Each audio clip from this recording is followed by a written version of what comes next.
मैं आपकी हंसी का भेद पा गई कमल नयन। अच्छा, मैं समझ गई कि आप अपनी हंसी को क्यों नहीं रोक पा रहे हैं। अच्छा तो बताइए तो सही कि हमें हंसी क्यों आई। देवराज इंद्र ने अपने ही मुख से अपने आप को महान कहा, इसलिए। आप ठीक समझी महादेवी। अपने ही मुख से अपने आप को केवल वही लोग महान कहते हैं जिन्हें यह भय होता है कि कदाचित कोई और उन्हें महान नहीं कहेगा। ये तो आत्मविश्वास की कमी का प्रतीक है देवी। सत्य तो ये है कि मुझे भी देवराज इंद्र का ये अभिमान अच्छा नहीं लगा। देवी, अभिमान और घमंड स्वयं से छल करने का दूसरा नाम है।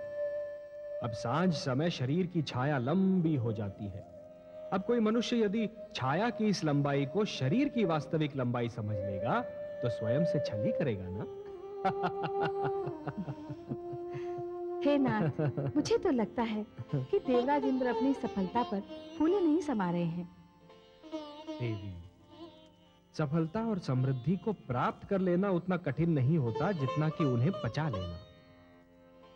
अब मान लीजिए कि एक गागर में जल आधा भरा है और दूसरी गागर में जल पूरा भरा है। जिस गागर में जल आधा भरा है वो तो शीघ्र ही लुढ़क जाएगी ना। इसी प्रकार जिनके व्यक्तित्व में हल्कापन होता है वो थोड़ी सी सफलता से भी बहुत अधिक प्रसन्न हो जाते हैं। भारी भरकम व्यक्तित्व वाले लोग सफलता पर ध्यान नहीं देते। वो तो इस पर ध्यान केंद्रित करते हैं कि कहीं सफलता उनका ध्यान अपने लक्ष्य से हटा न दे। सफलता उन्हें अधिक सतर्क बना देती है देवी। पर हे सर्वज्ञाता, क्या विजयश्री ऐसी अप्सरा नहीं जिसे देखकर किसी का भी ध्यान टूट सकता है? नहीं महादेवी, विजयश्री की अप्सरा उनका ध्यान भंग नहीं करा पाती जिनके विवेक के नेत्र खुले रहते हैं, जो विजय के आगे के संकट पर अपनी दृष्टि जमाए रहते हैं। हे कमल नयन, देवराज इंद्र ने कालकेतु जैसे शूरवीर को पराजित किया है। अब इससे बड़ा संकट और क्या हो सकता है? देवी, कालकेतु एक महत्वाकांक्षी और सत्ता का लोभी दानव है।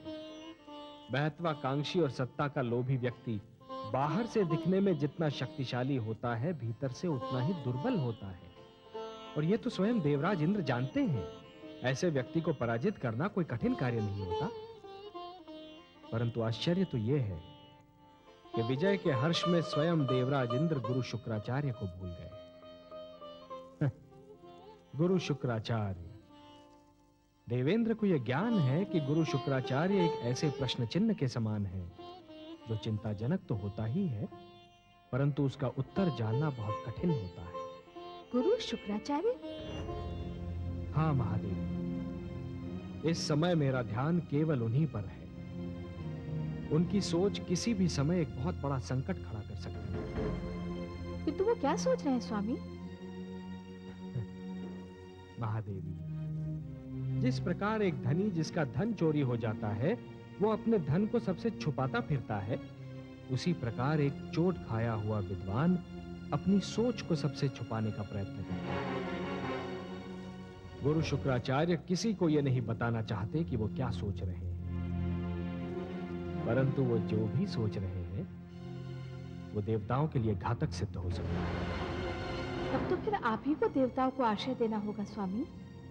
नहीं महादेवी, ऐसी परिस्थिति तो उत्पन्न ही नहीं होनी चाहिए जब किसी को किसी और को आश्रय देना पड़े। अब मैं क्या करूंगा ये तो इस पर निर्भर है कि गुरु शुक्राचार्य का अगला पग किस ओर उठता है।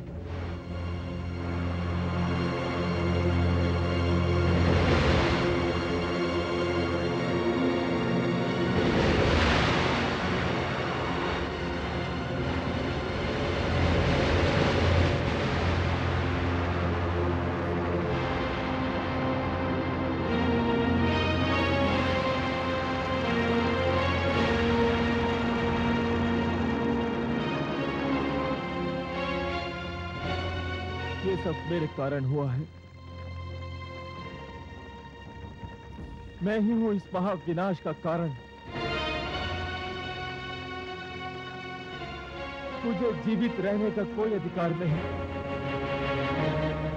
कोई अधिकार नहीं।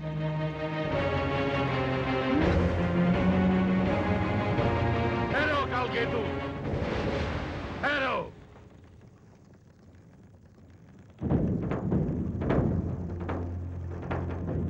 प्रणाम गुरुवर। ये तुम दूसरी मूर्खता करोगे।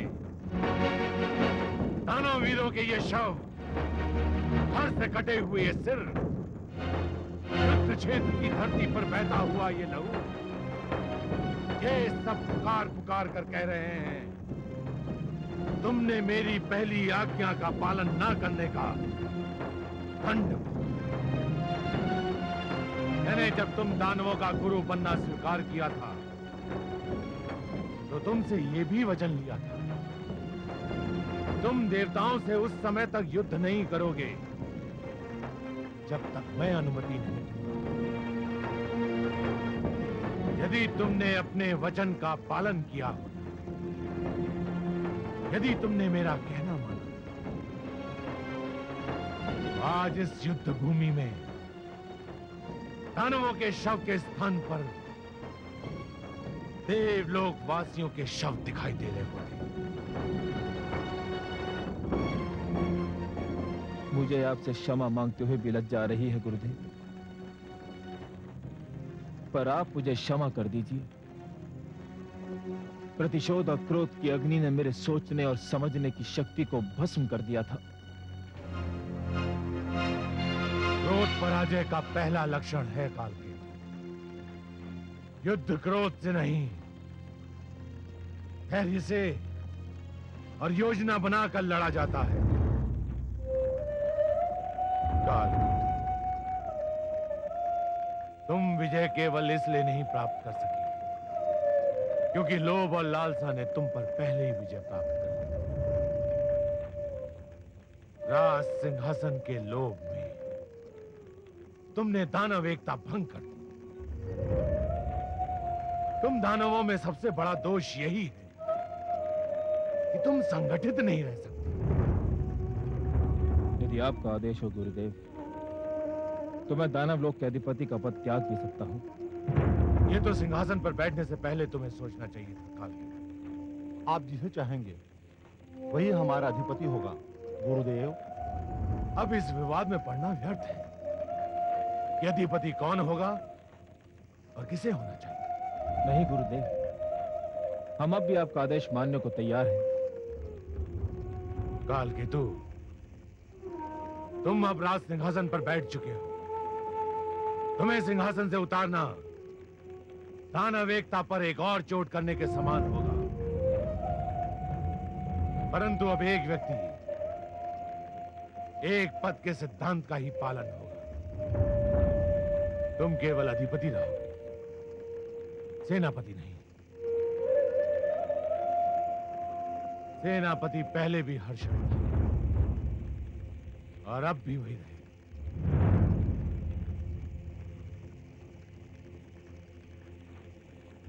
जो आज्ञा गुरुदेव।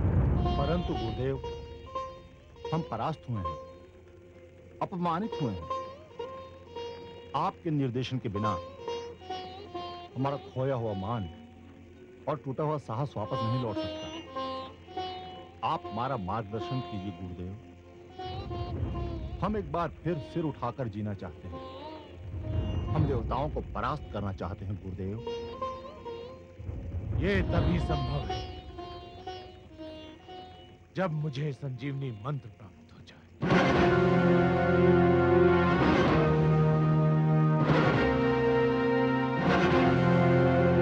संजीवनी मंत्र गुरुदेव?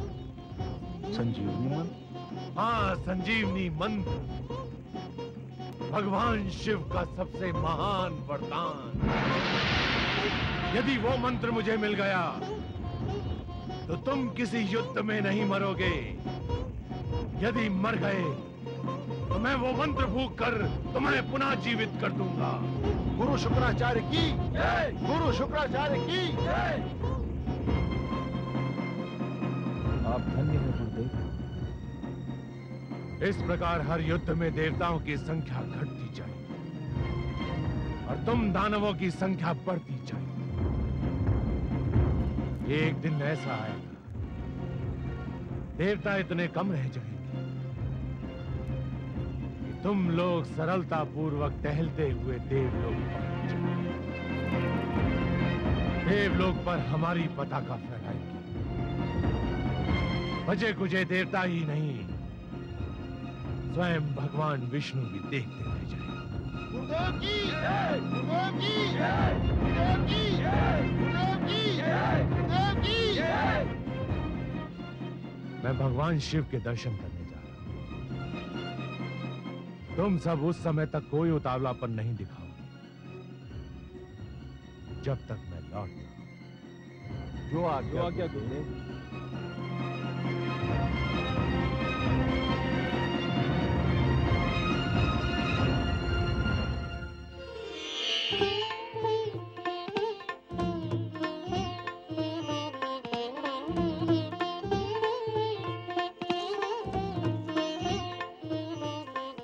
देवी इंद्राणी, देवासुर संग्राम तो पहले भी कई बार हो चुके हैं, परंतु इस बार हमने दानव सेना को वो मार दी है कि वो अभी तक अपनी चोट सहला रही होगी।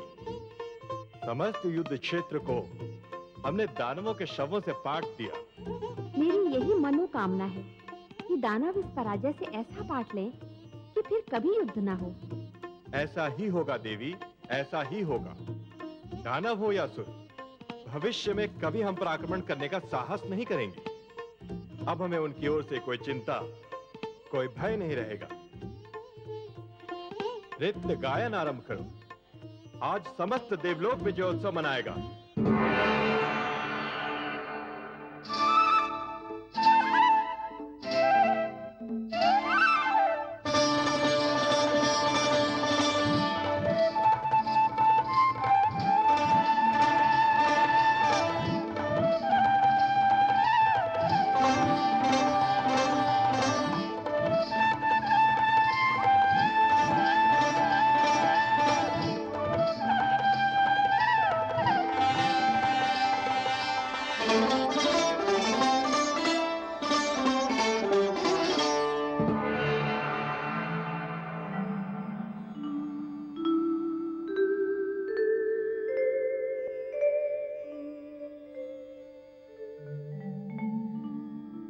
हे नाथ, मैं आपकी सुंदर मुस्कान के हर रंग से परिचित हूँ। इस समय भी जो मुस्कान आपके अधरों की शोभा बनी हुई है, उसके रंग को भी मैं पहचानती हूँ। हे देवी, आप हमारी मुस्कान के रंग ही नहीं, हमारे हृदय की सारी धड़कनों को भी जानती हैं, और इसीलिए जान रही हैं कि मैं इंद्रलोक में होने वाले विजयोत्सव को देखकर अपनी मुस्कान को रोक नहीं पा रहा हूँ। हाँ कमल नयन, और आपकी मुस्कान से जो चिंता झांक रही है, उसी से मुझे लग रहा है कि अवश्य कोई विशेष घटना घटने वाली है। आपका अनुमान बिल्कुल ठीक है महादेवी। इंद्रलोक में जो निश्चिंतता का वातावरण छाया हुआ है, वो अवश्य ही कोई रंग लाएगा। इंद्रदेव निश्चिंत होकर अपनी विजय का उत्सव तो मना रहे हैं, परंतु साथ ही जीवन का एक मूल सत्य भूल रहे हैं। किस मूल सत्य की ओर आपका संकेत है सर्वेश्वर? वो सत्य ये है महादेवी कि सूर्योदय के समय जो अंधकार इस धरती से भाग खड़ा होता है और घने वनों और गुफाओं में जाकर छुपता है, वही अंधकार सूर्यास्त का समय निकट आते ही फिर से अपना सिर उठाने लगता है और सूर्यास्त होने के साथ ही इस धरती पर फिर से अपना अधिकार जमा लेता है। यही शत्रु का भी चरित्र होता है। वो अपने शक्तिशाली विरोधी से युद्ध में हारकर रण क्षेत्र से भाग तो अवश्य जाता है, परंतु अपने विरोधी को निश्चिंत पाते ही फिर से अपनी पराजय का प्रतिशोध लेने के लिए आक्रमण कर देता है। विजय कभी स्थायी नहीं होती महादेवी। शत्रु और अग्नि को कभी छोटा और दुर्बल नहीं समझना चाहिए। दोनों किसी भी समय विकराल रूप धारण कर सकते हैं, इसलिए दोनों से सावधान रहना चाहिए। हे विश्वव्यापी, तो क्या दानव देवलोक पर फिर से आक्रमण करने वाले हैं? हाँ, कर भी सकते हैं। पर अभी तो देवराज इंद्र ने उनकी सारी शक्ति को चूर चूर कर दिया है। दानव शक्ति का केंद्र है दैत्य गुरु शुक्राचार्य का मस्तिष्क, जो इस समय भयंकर रूप से सक्रिय है, पूर्णतया जागा हुआ है। उसे एक पल भी चैन नहीं। दैत्य गुरु जो करने जा रहे हैं, उससे यह तो स्पष्ट है कि उनके मस्तिष्क में कोई भयानक योजना पनप रही है। क्या करने जा रहे हैं दैत्य गुरु शुक्राचार्य? वो भगवान शिव के पास जा रहे हैं संजीवनी मंत्र मांगने, और यदि उनकी योजना के अनुसार भगवान शिव से उन्हें संजीवनी मंत्र मिल गया तो देवताओं के लिए दानवों को जीत पाना असंभव हो जाएगा। ये तो सचमुच बहुत गंभीर समस्या है।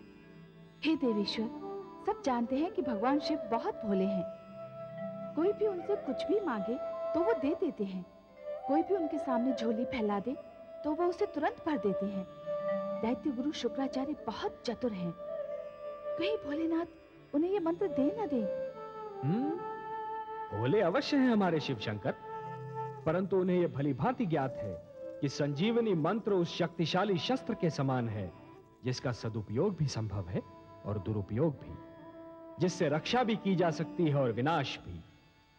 जिस प्रकार एक दीपक प्रकाश भी फैला सकता है और घर को आग भी लगा सकता है, उसी प्रकार संजीवनी मंत्र सत्यवादी को भी जीवन दे सकता है और असत्यवादी को भी।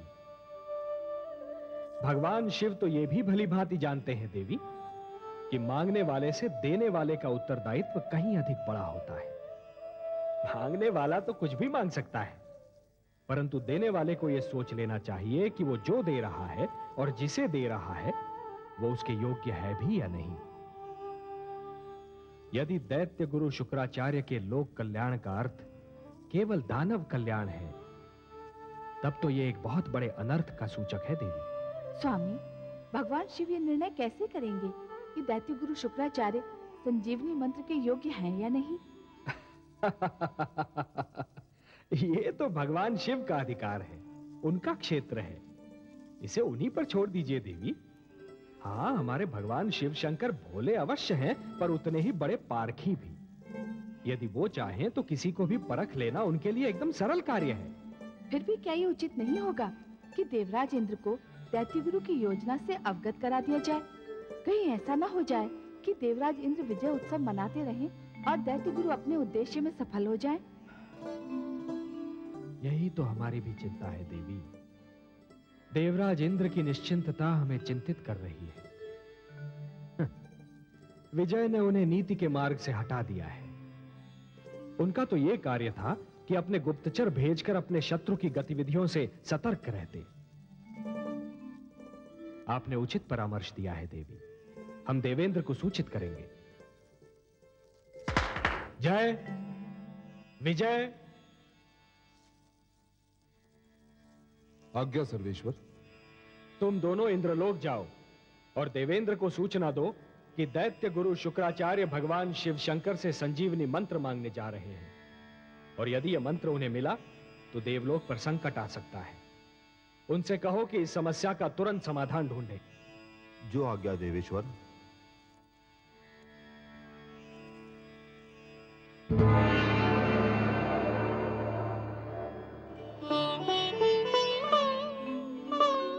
अच्छा, तो ये बात है। हाँ देवराज, श्री लक्ष्मीपति ने कहा है कि आपको सूचित कर दिया जाए कि दैत्य गुरु शुक्राचार्य भगवान शिव से मिलने जा रहे हैं और देवलोक पर गंभीर संकट के बादल मंडरा रहे हैं। कह देना श्री विष्णु भगवान से कि हमें सूचना देने के लिए धन्यवाद। वो चिंता ना करें, ऐसा कुछ नहीं होगा। इससे पहले कि दैत्य गुरु शुक्राचार्य भगवान शिव के पास पहुंचे, हम स्वयं उनके पास पहुंच जाएंगे। भगवान शिव पर हमारा अधिकार अधिक है। हम दैत्य गुरु शुक्राचार्य की चाल को असफल कर देंगे। जो आज्ञा देवराज।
दैत्य गुरु शुक्राचार्य, आप?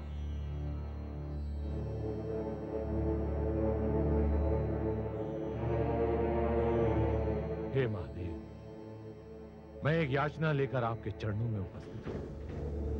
हे शिव शंकर, मैं भी आपके निकट खड़ा हूं। देवराज, आप? मैं तो दैत्य गुरु शुक्राचार्य से पहले ही यहां आ गया था। क्षमा करें देवराज, आप मेरे निकट नहीं, मेरे पीछे खड़े थे।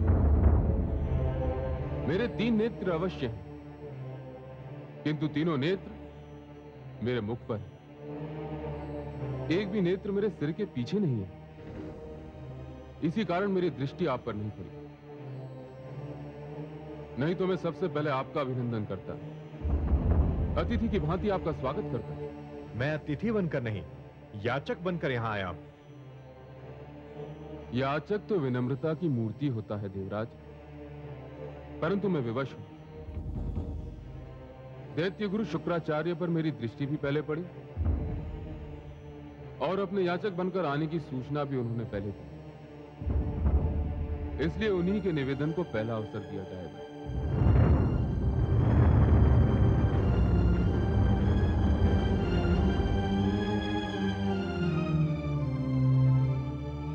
अपनी इच्छा व्यक्त कीजिए दैत्य गुरु शुक्राचार्य। हे महादेव, मैं आपसे कुछ मांगने आया हूं। तो कहिए ना, संकोच क्यों कर रहे हैं? अपनी वर्षों की तपस्या और आपके प्रति अपनी अपार भक्ति के बदले में, हे महादेव, मैं संजीवनी मंत्र मांगने आया हूं।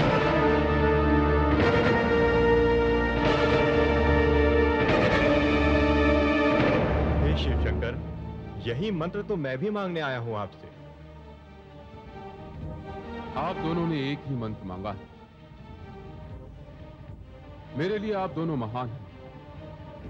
आप देवताओं के राजा हैं। दैत्य गुरु शुक्राचार्य महान विद्वान हैं। सत्य पूछे तो आप दोनों ही संजीवनी मंत्र के सुपात्र हैं। आप दोनों ही इसे प्राप्त करने के योग्य हैं। परंतु संजीवनी मंत्र एक कल्प में एक ही बार किसी एक ही को दिया जा सकता है। यह महाशक्तिशाली मंत्र है, इसलिए मुझे आप दोनों में से किसी एक ही को चुनना पड़ेगा। तब तो फिर भोले शंकर, निर्णय हो गया। मैं देवराज इंद्र हूं, मंत्र मुझे ही मिलेगा। नहीं देवराज, देव हो या दानव, निर्णय परीक्षा के आधार पर ही होगा। परीक्षा? हाँ देवराज, आप दोनों में से जिस किसी को भी यह मंत्र लेना है, उसे परीक्षा देनी होगी। मैं किसी भी परीक्षा के लिए प्रस्तुत हूं महादेव। और आप देवराज? मैं परीक्षा के विषय में जानकारी चाहूंगा शिव शंकर। परीक्षा परीक्षक की इच्छा पर निर्भर करती है देवराज, परीक्षा देने वाले की इच्छा पर नहीं। परीक्षा क्या होगी, कैसी होगी, इसका निर्णय तो केवल परीक्षक करता है। फिर भी आपने जानकारी चाही है तो जान लें। मैं संजीवनी मंत्र उसी को दूंगा जो 1 वर्ष तक धरती के 365 दिन वृक्ष से उल्टा लटक कर, जल और अन्न त्याग कर, केवल जलती हुई पत्तियों का धुआं पीता रहे पूरे 1 वर्ष। आपको स्वीकार है देवराज? और आपको दैत्य गुरु? हे महादेव, मुझे इसकी चिंता नहीं है कि परीक्षा कितनी लंबी और कितनी कठिन हो। मेरी रुचि केवल इसमें है कि परीक्षा कब आरंभ करनी। आप केवल मुझे यह बताने की कृपा करें कि अनुष्ठान के क्षण और किस समय आरंभ करना हो। ये जान लीजिए दैत्य गुरु शुक्राचार्य, इस अनुष्ठान में आपके प्राण भी जा सकते हैं। मैं आचार्य हूं भोलेनाथ, और जो आचार्य अपने आचरण का पालन नहीं करता, उसे आचार्य बनने का कोई अधिकार नहीं। मैं संजीवनी मंत्र लोक कल्याण के लिए मांगा, और यदि लोक कल्याण के लिए मेरे प्राण भी जाते हैं तो मुझे कोई चिंता नहीं। हे महादेव, आप अनुष्ठान की तिथि और समय निर्धारित कीजिए। यह अनुष्ठान आपको सोमवती अमावस्या की रात्रि को आरंभ करना होगा। रात्रि आरंभ होते ही आपको वृक्ष से उल्टा लटक जाना होगा और अगले वर्ष की सोमवती अमावस्या की रात्रि तक नीचे रखी पत्तियों को जलाकर उसके धुएं को निरंतर पीते रहना होगा। और इस अनुष्ठान के समय आपको मौन भी धारण करना होगा। यह अनुष्ठान पूर्ण होने तक आपके चारों ओर कुछ भी घट रहा हो, आपके मुख से एक शब्द ही नहीं निकलना चाहिए। हे शिव शंकर, पातु मां, आज्ञा दे महादेव।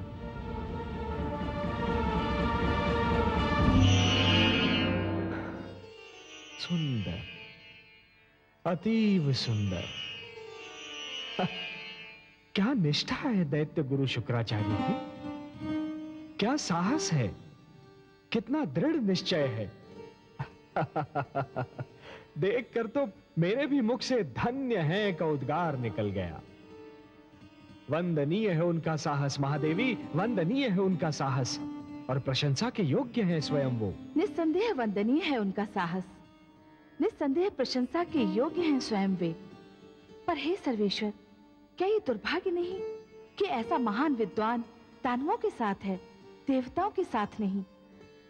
क्या ये स्वयं विद्या का अपमान नहीं कि वो ऐसे पक्ष के पास है जो विद्या का आदर करना भी नहीं जानता है? है तो सही प्रिय, परंतु इसका कारण भी तो है। इसका क्या कारण है सर्वेश्वर? विद्वान का अहंकार? अहंकार। विद्वान जब विद्या के स्थान पर दूसरी बातों को प्राथमिकता देने लगता है, विद्वान जब अपमान के प्रतिशोध की अग्नि में जलने लगता है, तो उस अग्नि में सबसे पहले उसका विवेक जलकर भस्म हो जाता है। तो फिर आप दैत्य गुरु शुक्राचार्य की प्रशंसा क्यों कर रहे हैं? प्रशंसा क्यों कर रहा था? देवी, यदि गुण शत्रु में भी हो तब भी वो प्रशंसा के योग्य हैं। अग्नि तो किसी भी वस्तु को जलाकर भस्म कर देती है, परंतु क्या अग्नि के ताप की महत्ता से मुख मोड़ा जा सकता है? परंतु देवराज इंद्र ने आज मुझे बहुत निराश किया। परीक्षा का नाम सुनते ही वे भयभीत हो गए। मुझे उनसे ऐसी आशा न थी। देवराज परीक्षा की कठोरता से भयभीत थे महादेवी, और दैत्य गुरु के उद्देश्य ने उन्हें निर्भय बना दिया था। इसीलिए मैं कहता हूं देवी कि प्रत्येक मनुष्य के सम्मुख जीवन में कोई ना कोई उद्देश्य अवश्य होना चाहिए। देवराज इंद्र अपने नंदनवन में मग्न है और दैत्य गुरु के सम्मुख एक उद्देश्य है। हाँ, यह और बात है कि उनका उद्देश्य विनाशकारी है।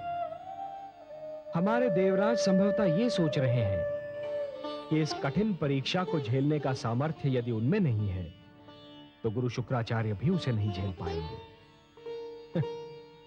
यह देवेंद्र का भ्रम है। वो शुक्राचार्य की निष्ठा से पूर्णतया परिचित नहीं है। माते, माते, माते,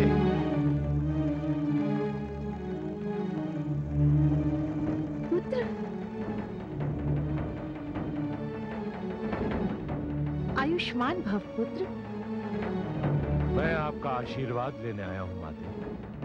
मेरा आशीर्वाद तो जन्म से ही तुम्हारे साथ है पुत्र। मेरे आशीर्वाद के तुम ही प्रथम और अंतिम अधिकारी हो। परंतु सदैव चिंतित दिखने वाले इस मुख पर आज हर्ष और उल्लास की किरणें देखकर मेरा हृदय भी प्रसन्नता से झूम उठा है। अवश्य ही कोई अनहोनी हुई है। हाँ माते, मैं बहुत प्रसन्न हूं। मैंने आज महादेव के समक्ष एक अनुष्ठान का प्रण किया है। तुम्हारा तो जीवन ही अनुष्ठानों की पूर्ति में बीता है पुत्र। इसमें नई बात कौन सी है? परंतु ये अनुष्ठान सबसे भिन्न है माते, और सबसे अधिक कठिन। मेरे पुत्र के लिए कोई अनुष्ठान कठिन हो, ये मैं मान ही नहीं सकती। ये सत्य है माते। मुझे इस वर्ष की सोमवती अमावस्या से अगले वर्ष की सोमवती अमावस्या तक वृक्ष से उल्टा लटक कर केवल पत्तियों का धुआं पीते रहना होगा। क्या? परंतु इतने कठिन अनुष्ठान का प्रण लेने की तुम्हें क्या आवश्यकता थी पुत्र? मुझे संजीवनी मंत्र चाहिए माते, और महादेव ने कहा है कि संजीवनी मंत्र प्राप्त करने के लिए अनुष्ठान मुझे इसी प्रकार पूरा करना होगा। परंतु पुत्र, तुम्हें संजीवनी मंत्र क्यों चाहिए? अपने दैत्य शिष्यों को जीवन दान देने के लिए, उन्हें मृत्यु से बचाने के लिए, देवताओं को पराजित करने के लिए, और अपने अपमान का प्रतिशोध लेने के लिए। मैंने तुम्हें आज तक कोई कार्य करने से नहीं रोका पुत्र, पर एक बात का ध्यान रखना, शत्रु को पराजित करने के लिए चरित्रहीन तत्वों से मेलजोल कोई लाभदायक नीति नहीं होती।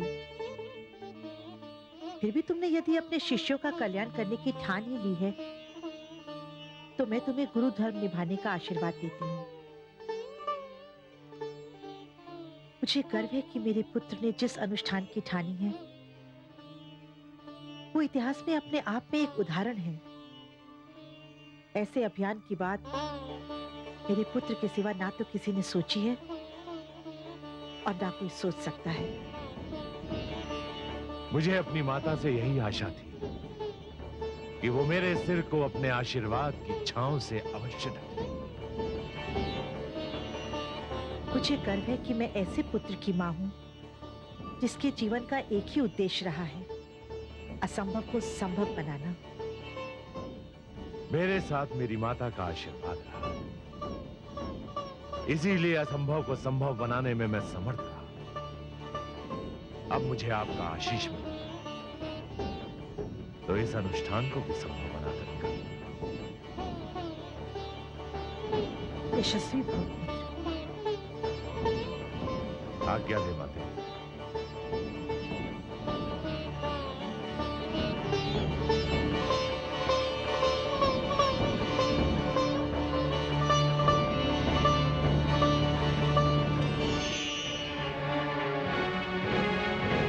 दानवीरों, हमारे परम पूज्य गुरु शुक्राचार्य ने केवल हमारे लिए एक अत्यंत कठिन अनुष्ठान का निर्णय कर लिया है। हम उनको इस अनुष्ठान से रोकना चाहते हैं। हम इतने स्वार्थी नहीं हैं कि शक्ति और बल प्राप्त करने के लिए अपने महान विद्वान की बलि चढ़ा दें। इस अनुष्ठान में उनके प्राण जाने का भय है।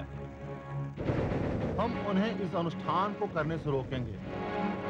यदि हम सबने मिलकर उनके सामने इच्छा प्रकट की और उनसे इस अनुष्ठान को स्थगित करने की विनती की, तो वो अवश्य ही हमारी इस बात को मान जाएंगे।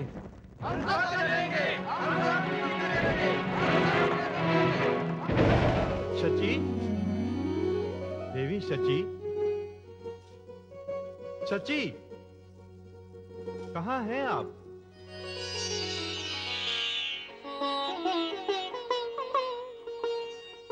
आज तो आप बहुत प्रसन्न दिखाई दे रहे हैं स्वामी। हाँ देवी, आज मैं बहुत प्रसन्न हूँ। शत्रु जब अपने कंधों पर ऐसा बोझ उठा ले जो उसकी कमर तोड़ सकता हो, तो प्रसन्न होना स्वाभाविक है। आपका संकेत गुरु शुक्राचार्य की ओर है। हाँ, मेरा संकेत उन्हीं की ओर है। गुरु शुक्राचार्य ने हमसे शत्रुता की धुन में एक ऐसी तपस्या स्वीकार कर ली है जो एक वर्ष तो क्या, एक सप्ताह में ही उनके प्राण लेकर छोड़ेगी। आप तो जानती हैं, यदि हमारे और दैत्यों के बीच से गुरु शुक्राचार्य निकल जाए, तो हम दैत्यों को चुटकियों में मसल कर रख सकते हैं। और यदि गुरु शुक्राचार्य अपने इस अनुष्ठान में सफल हो गए तो? देवी, पूरे एक वर्ष तक वृक्ष से उल्टा लटक कर केवल धुआं पीना किसी प्राणी के लिए संभव नहीं। मुझे तो यह लगता है कि भगवान शिव ने इस तपस्या का सुझाव इसलिए दिया है कि वो गुरु शुक्राचार्य को संजीवनी मंत्र देना नहीं चाहते। शुक्राचार्य इस तपस्या के भेंट चढ़ जाएंगे और संजीवनी मंत्र भगवान शिव के पास ही रहेगा। गंधर्वराज चित्ररथ, मलय केतु, आज्ञा देवराज। तुम दोनों शीघ्र वहां पहुंचो जहां दैत्य गुरु शुक्राचार्य ने अपना अनुष्ठान आरंभ करने का निर्णय किया है, और जैसे ही उनकी तपस्या भंग हो या उनके प्राण जाए, वैसे ही आकर हमें सूचित करो। जो आज्ञा देवराज।